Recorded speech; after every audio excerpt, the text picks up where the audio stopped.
Hello students, welcome to back my channel Neelima tech classes. In last video हमने देखा था कि पॉलिनोमियल्स क्या होते हैं, किस तरह से अलजेब्रा एक्सप्रेशंस होती है, कांस्टेंट एंड वेरिएबल क्या होते हैं। एक एक्सप्रेशन मैंने आपको पॉलिनोमियल्स की भी बताई थी कि किस तरह से एक्सप्रेशन यहाँ डिनोट की जाएगी। आप जैसे कि बोर्ड पर देख रहे हैं, मैंने एक एक्सप्रेशन लिखी है और टॉपिक मैंने यहाँ कुछ लिखा हुआ है टर्म्स एंड कोफिशिएंट।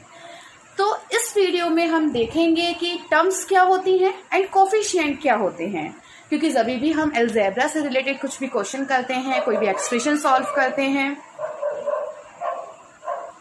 तो हमें उसके टर्म्स एंड कोफिशिएंट्स भी पता होने चाहिए कि इसको हम किस तरह से यहाँ क्लासिफाइड करते हैं और एक्चुअल में हम टर्म्स एंड कोफिशिएंट किस तरह से निकालते हैं।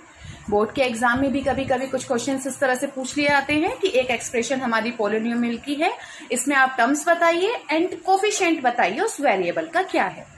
तो let's start. Terms. The terms of polynomials are the part of the expression.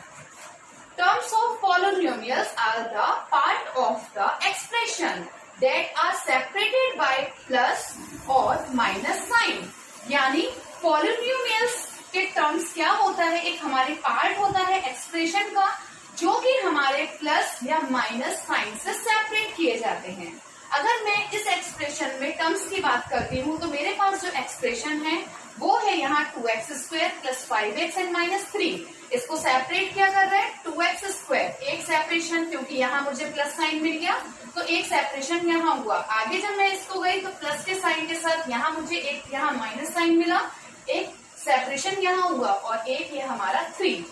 हमेशा जैसे 2x² है, हम इसके आगे वाला साइन देखेंगे, कुछ साइन नहीं है तो ये प्लस का साइन माना जाता है।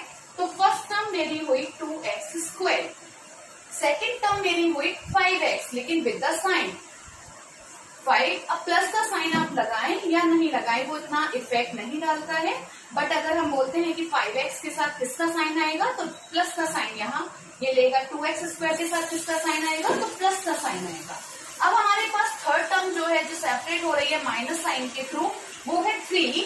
थर्ड टर्म है तो हमारा जो टर्म्स है ये -3। इस तरह से हमारे इस पॉलिनोमियल में 3 टर्म्स हैं।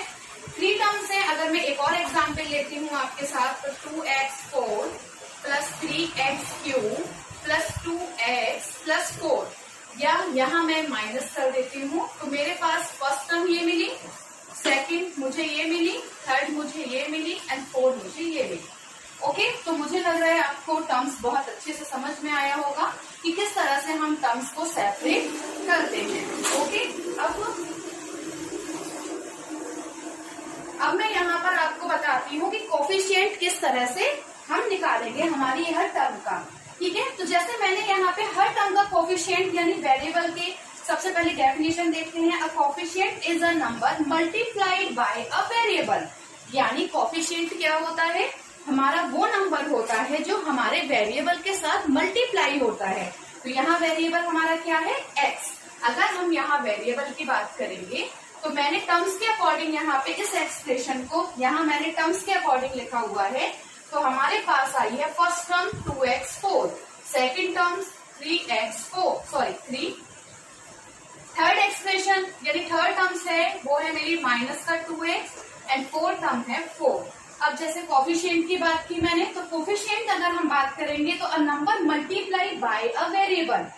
तो वेरिएबल क्या है मेरा x है, तो इसको छोड़ के यानी x की पावर को छोड़ के बाकी जो बचा आपका नंबर वो हमारा कोफिशिएंट होता है। अगर मैं यहाँ कोफिशिएंट की बात करूं तो यहाँ क्या नंबर बचा मेरा 2 आया, तो ये मेरा कोफिशिएंट हुआ। ओके, इसी तरह से हम यहाँ देखते हैं 3x³ में, तो जैसे x की पावर क्यू है, यहाँ क्या बचा 3, तो ये मेरा कोफिशिएंट हुआ। अब वेरिएबल क्या है x है, इसका कोफिशिएंट क्या हुआ 2 के साथ लेकिन माइनस का साइन है तो मेरा कोफिशिएंट हुआ -2 और यहाँ हमारा 4 ही है। ओके, यानी ओनली नंबर है। तो इस एक्सप्रेशन में हमने देखा टोटल जो हमारी टर्म्स थी वो कितनी थी 4, और हमारा कोफिशिएंट हर नंबर का हर वेरिएबल का हमने यहाँ पे आपको बताया। आई होप सो इस वीडियो के थ्रू आपको अच्छे से समझ में आया होगा कि हम टर्म्स को किस तरह से क्लासिफाइड करते हैं अगर हमें एक एक्सप्रेशन गिवन है, और उस एक्सप्रेशन में कोफिशिएंट किस तरह से फाइंड किए जाएंगे वो भी आपको समझ में आया होगा। If you have any problem तो आप मुझे कमेंट बॉक्स में बता सकते हैं, अपने क्वेश्चंस पूछ सकते हैं। So thank you for watching this video.